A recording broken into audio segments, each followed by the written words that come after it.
The space station floated in the darkness between three suns. It was called, and it was home to the greatest military academy in the galaxy. Young soldiers came from 100 different worlds to train here. They learned to fight. They learned to lead. They learned to survive. Lieutenant Park had lived on this station for 3 years. She was human, and that made her different from almost everyone else. Most species in the galaxy were stronger than humans. Some were faster. Some could read minds. Some had skin as hard as metal. Humans had none of these things. Worked in the medical wing. She was a trauma specialist, which meant she helped wounded soldiers. It was important work, but the other species did not think so. To them, humans were weak, fragile, breakable. They wondered why the Galactic Confederacy had even accepted Earth into the Alliance. Every morning, walked through the same corridors. She passed warriors who stood 8 feet tall and had thick armor growing from their skin. She passed soldiers with 4 arms and claws that dripped with poison. She passed elders who could crush metal with nothing but their thoughts. And they all looked at her the same way, like she was a child, like she was a mistake. Had learned to ignore the looks. She kept her head down. She did her job. She followed every rule and never complained. This was her life now, and she had accepted it. But sometimes, late at night, she wondered if she would ever be seen as anything more than a curiosity. There were only 12 humans at the entire academy. Most of them were cadets, young people who had come to prove that Earth belonged among the stars, looked after them when she could. She checked on their health. She listened to their worries. She reminded them that they were not alone. One of these cadets was a young man named Lee. He was 19 years old, with a quick smile and nervous eyes. He had joined the academy because he wanted to be a pilot. He wanted to fly starships and explore distant worlds, but the training was hard, and the other cadets were not always kind. Visited his office often. Sometimes he came for medical checkups. Sometimes he came just to talk. He reminded of her younger brother back on Earth, a boy who had always dreamed of adventure but was too scared to chase it. One evening, came to her office looking pale. He sat in the chair across from her desk and stared at his hands. "The final assessment is coming," he said quietly.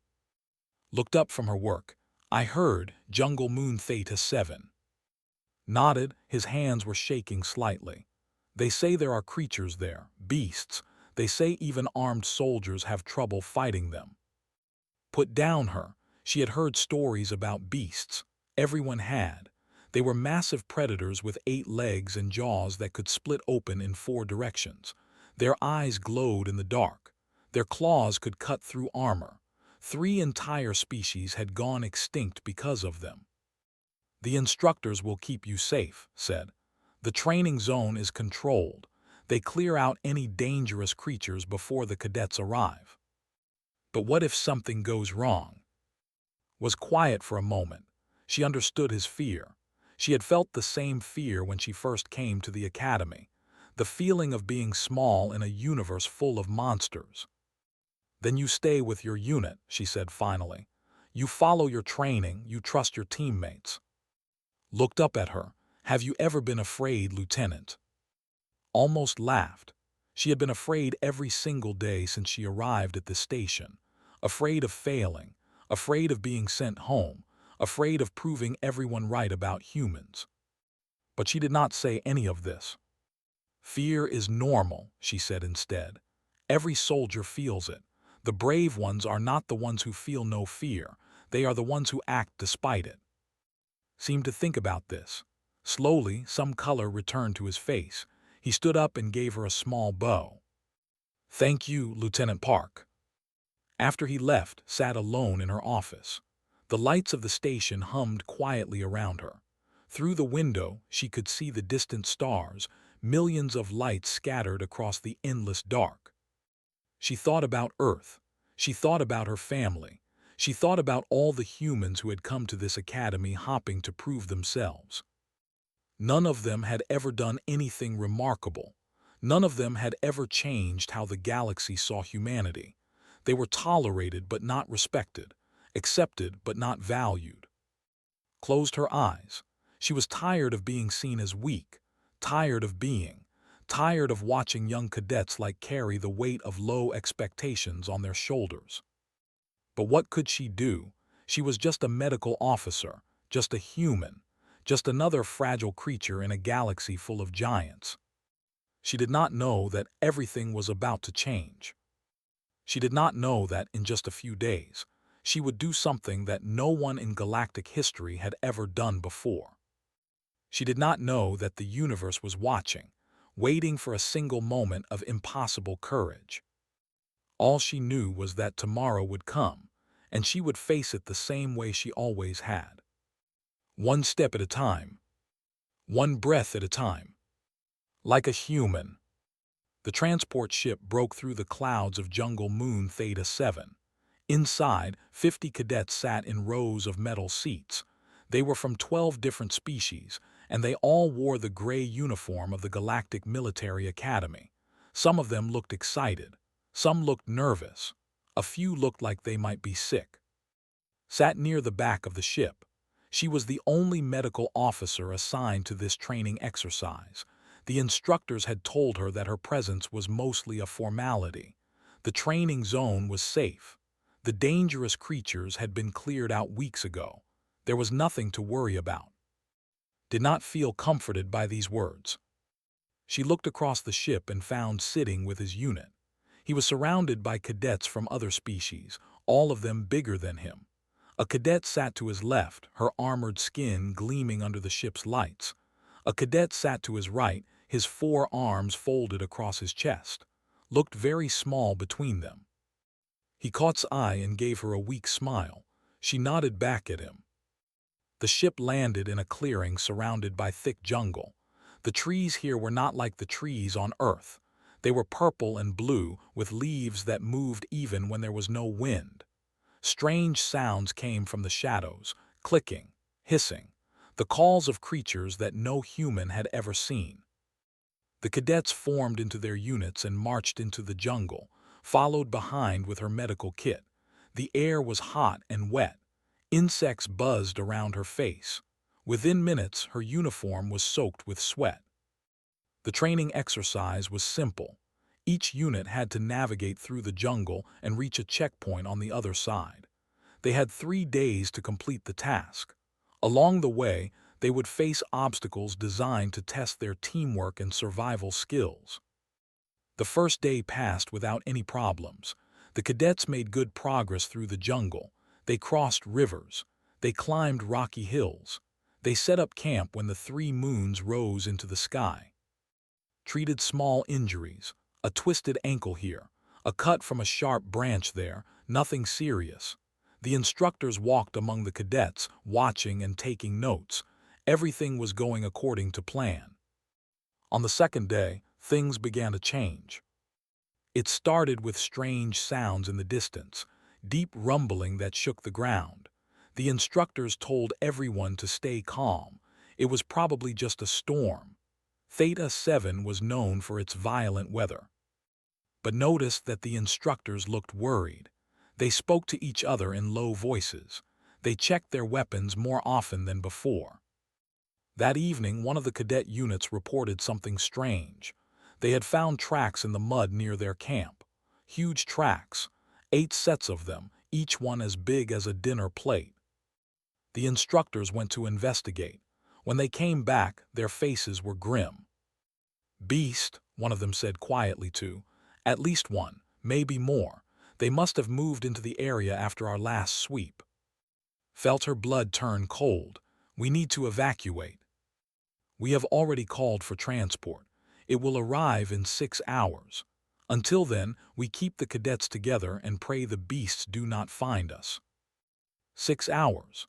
In the dark jungle of an alien moon, surrounded by the deadliest predators in the galaxy, they had to survive for 6 hours. The instructors gathered all the cadets in a large clearing. They set up lights and sensors around the perimeter. Everyone was told to stay quiet and stay together. No one was allowed to leave the group for any reason. Counted heads, 49 cadets, 50 should have been here, she counted again. still 49. Her heart stopped. "Where is Cadet Lee?" she asked. No one knew. His unit had been at the back of the group. Someone thought he had gone to fill his water bottle at a nearby stream. That had been almost an hour ago. Grabbed her medical kit. "I am going to find him." The instructor blocked her path. "You cannot go out there alone. It is too dangerous." "He is alone too. He is human. He has no armor, no claws, no special abilities. If a beast finds him, he will die. And if you go after him, you will both die." Looked up at the instructor. The alien was twice her size. Her armored skin could stop a blade. She was everything that was not. But did not care. "I am going," she said, "with or without your permission." Something in her voice made the instructor step back. Maybe it was the determination. Maybe it was the complete absence of fear. Whatever it was, the instructor did not try to stop her again. Ran into the jungle. The darkness swallowed her within seconds. She could hear her own heartbeat pounding in her ears. She could feel the hot air burning in her lungs. She did not think about what she was doing. She did not think about the danger. She only thought about, alone somewhere in this nightmare, probably terrified out of his mind. She ran faster. Behind her, the lights of the camp disappeared. Around her, the jungle came alive with sounds, clicking, hissing, something large moving through the trees. Did not stop. She would find him. Or she would die trying. Found the stream first. The water was black under the moonlight, moving slowly between rocks covered with glowing moss.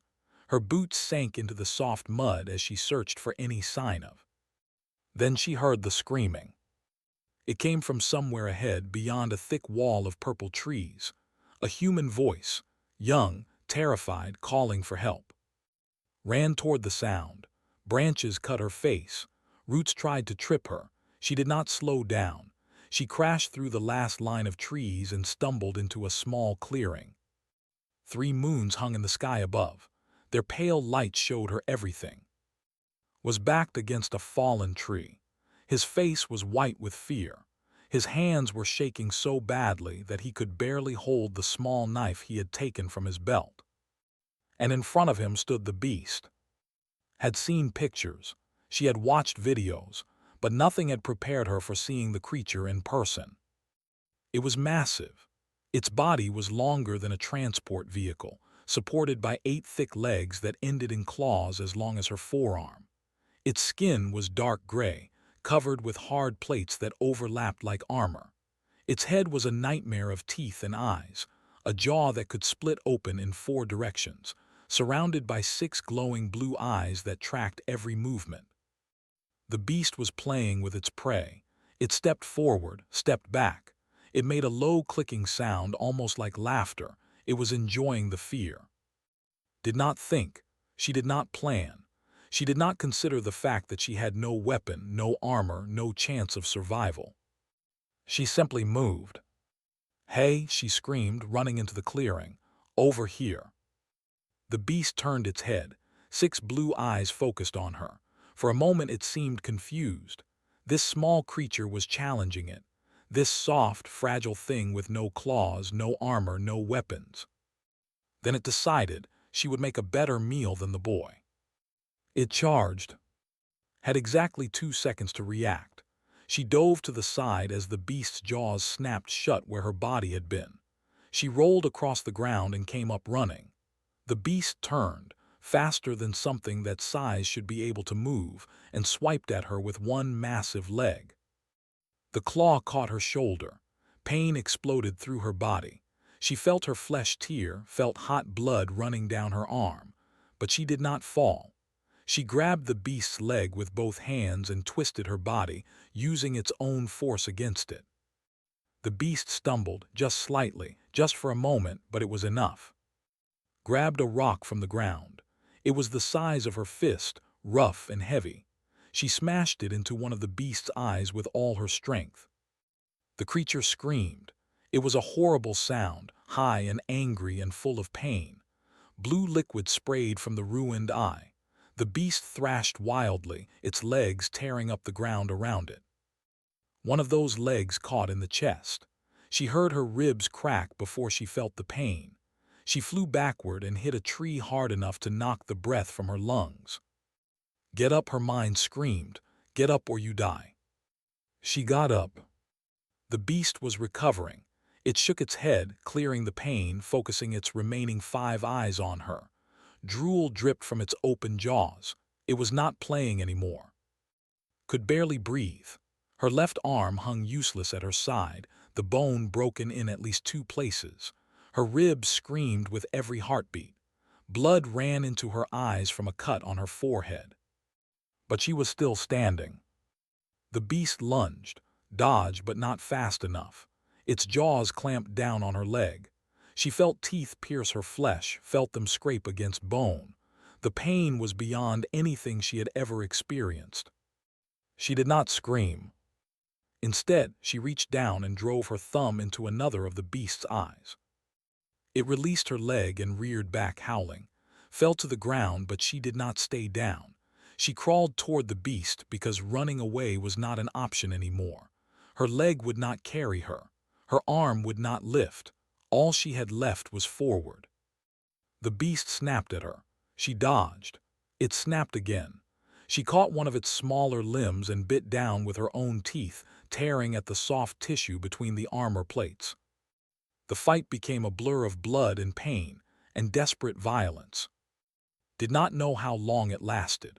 Later, the Academy would analyze the drone footage and determine that the entire battle took 4 minutes and 37 seconds.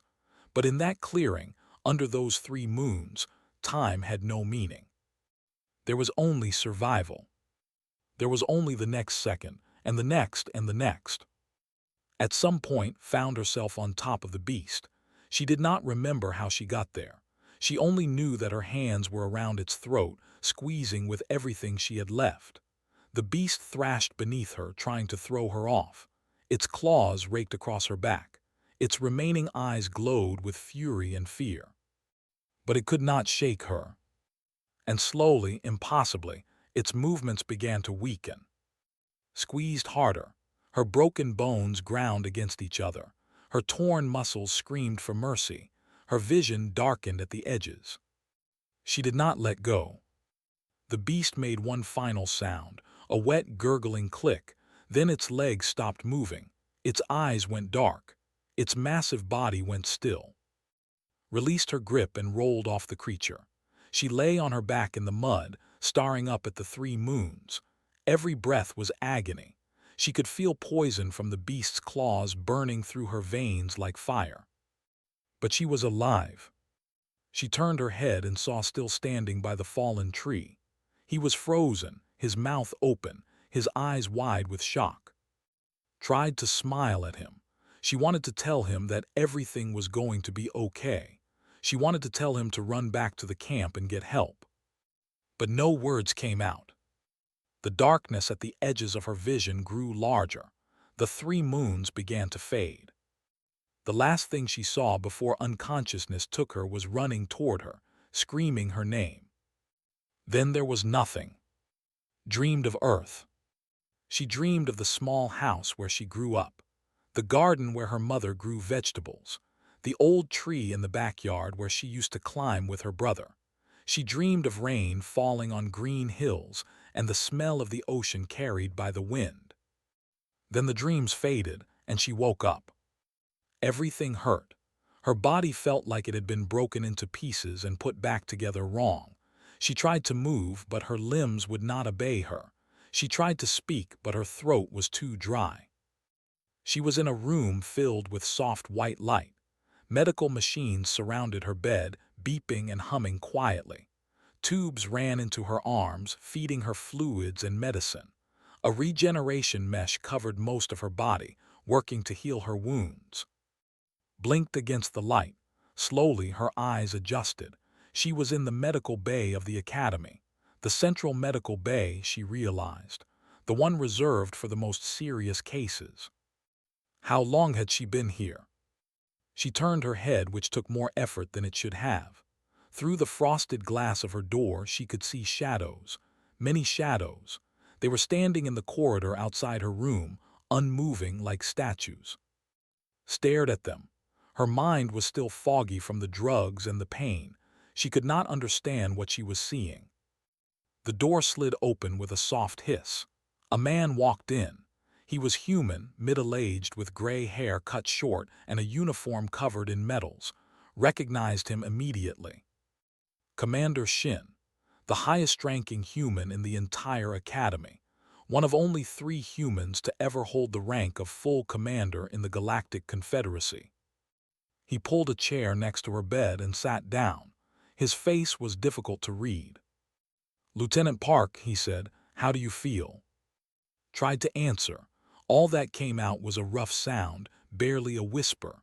The commander reached for a cup of water and helped her drink. "Take your time," he said. She drank slowly. The water was cool and clean. It helped clear some of the fog from her mind. "How long?" she finally managed to ask. 6 days.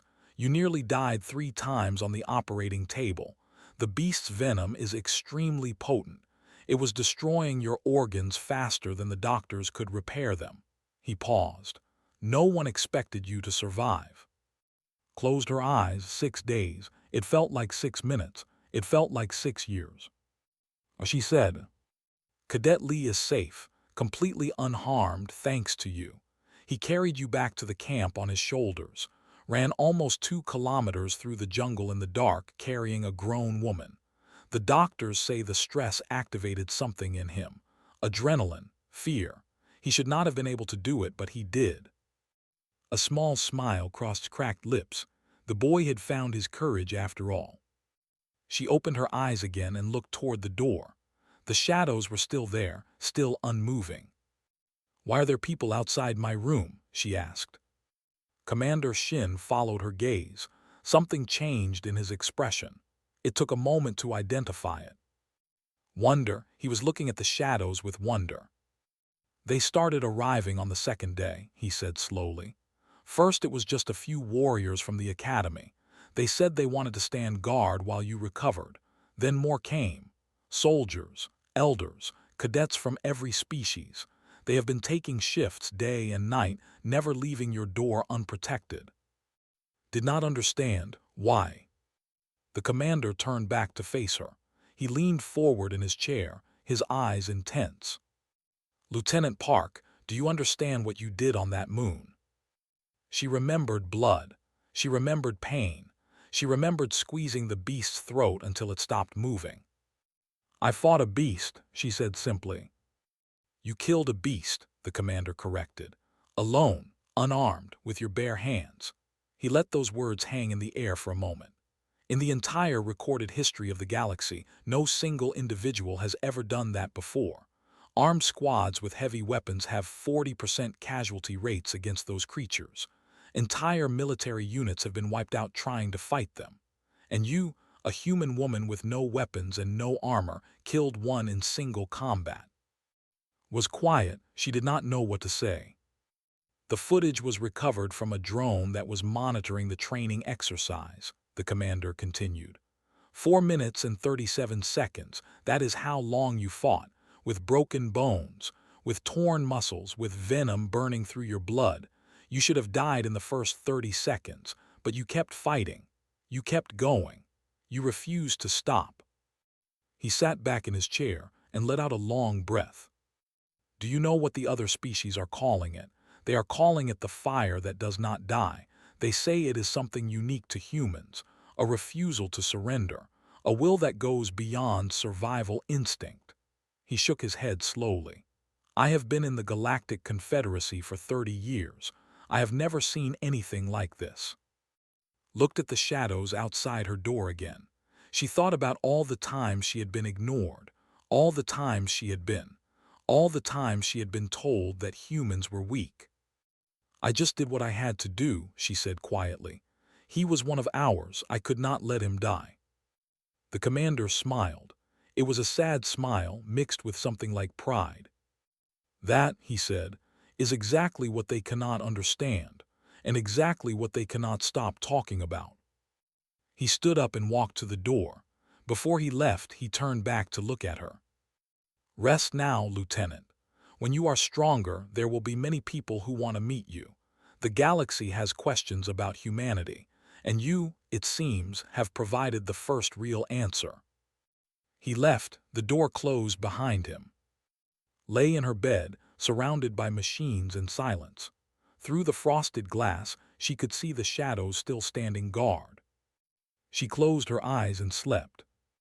And for the first time in 3 years, she did not dream of being weak.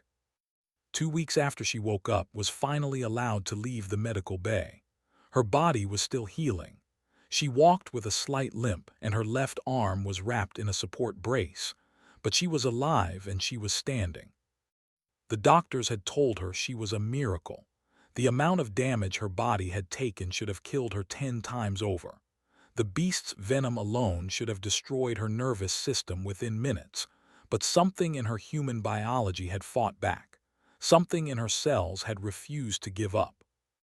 The scientists were still trying to understand it. Did not care about the science.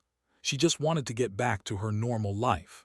She wanted to return to her small office in the medical wing, treat patients, and forget that any of this had ever happened. But normal was no longer possible. When she stepped out of the medical bay for the first time, she found the corridor full of people. Hundreds of them. Warriors with their armored skin, soldiers with their 4 arms, elders with their glowing eyes, cadets of every species standing in rows that stretched as far as she could see. They were all looking at her. For a moment, did not know what to do. She stood frozen in the doorway, her heart pounding in her chest. She had never liked attention. She had spent 3 years trying to be invisible. Then the warrior closest to her did something strange. She crossed both arms over her chest and bowed her head. It was a gesture of deep respect, reserved only for the greatest warriors of her people. The soldier beside her did the same thing, all 4 of his arms crossing over his chest. Then the elder. Then the cadets behind them. One by one, hundreds of aliens bowed their heads to a single human woman. Felt tears burning in her eyes. She did not let them fall. In the days that followed, she learned how much everything had changed. The footage of her fight had spread across the entire galaxy. Every planet in the Confederacy had seen it. Billions of beings had watched a small human woman kill a monster with nothing but her bare hands and her refusal to die. The question started immediately. How had she survived the venom? How had she kept fighting with so many broken bones? How had she found the strength to crush the beast's throat when she could barely stand? The scientists had theories. They talked about adrenaline and pain tolerance and something called persistent hunting that humans had evolved on Earth. They said humans were built for endurance in ways that other species were not. They could keep going long after their bodies should have failed. But knew that science was only part of the answer. When she had seen about to die, she had not thought about survival. She had not calculated her chances. She had simply known with absolute certainty that she would not let him be killed. Not while she was still breathing. Not while she could still move. That was not science. That was something deeper. Something that ran through every human who had ever lived. The willingness to die for someone else. Delegations came from across the galaxy to meet her. The High Commander traveled from his to shake her hand. The Warrior Council sent their finest soldiers with gifts of honor. The elders asked to study her mind, wanting to understand the fire that burned inside her. Met with them all, she answered their questions, she accepted their gifts, but she never felt comfortable with the attention. She was not a hero. She was just a woman who had done what any human would have done. At least that was what she believed. 3 weeks after the fight, finally found a moment of peace. She was sitting in a small garden on the Academy station, looking out at the stars through the transparent dome above. The garden was quiet and empty. Most people did not come here. Then she heard footsteps behind her. She turned and saw walking toward her. He looked different now. Taller somehow, more confident. The fear that used to live in his eyes was gone. He sat down on the bench beside her. For a long moment, neither of them spoke. "I still dream about it," he finally said. "The beast, the jungle, watching you fight." He looked at his hands. "I was so scared, I could not move. I just stood there while you were dying and I could not make myself move." Put her hand on his shoulder. "You carried me 2 kilometers through the jungle. You saved my life. Only because you saved mine first." They sat in silence again. Above them, the stars burned like distant fires. "Can I ask you something?" said. "Anything." "When you ran into that clearing, when you saw the beast, were you afraid?" Thought about the question. She remembered the moment she had seen the beast for the first time. She remembered its glowing eyes and its massive jaws, and the way the ground had shaken under its weight. "Yes," she said honestly, "I was terrified." "Then why did you fight?" Looked at him. She saw the young man he was becoming, the soldier he would be one day, the future of humanity among the stars. "Because you are one of us," she said, "and humans protect their own, no matter the cost, no matter the odds. That is what we do, that is what we have always done." Nodded slowly. Something settled in his eyes, an understanding, a purpose. "Then I will do the same," he said, "for you, for all of us." Smiled. It was the first real smile she had allowed herself since the fight. "I know you will." They sat together in the garden, 2 humans looking out at the endless universe. Somewhere out there, billions of beings were talking about what had done. They were asking questions about humanity. They were wondering what else these strange creatures from Earth were capable of. But was not thinking about any of that. She was thinking about her brother back on Earth, about her mother's garden, about all the small, ordinary moments that made a life worth living. She had not fought the beast to become a legend. She had not killed it to prove anything to the galaxy. She had done it for the same reason humans had always done impossible things. Because someone needed help. And that was enough. Above the garden, the stars continued to burn, and somewhere in that vast darkness, humanity was finally beginning to find its place. Not because of strength, not because of power, but because of heart. The fire that does not die.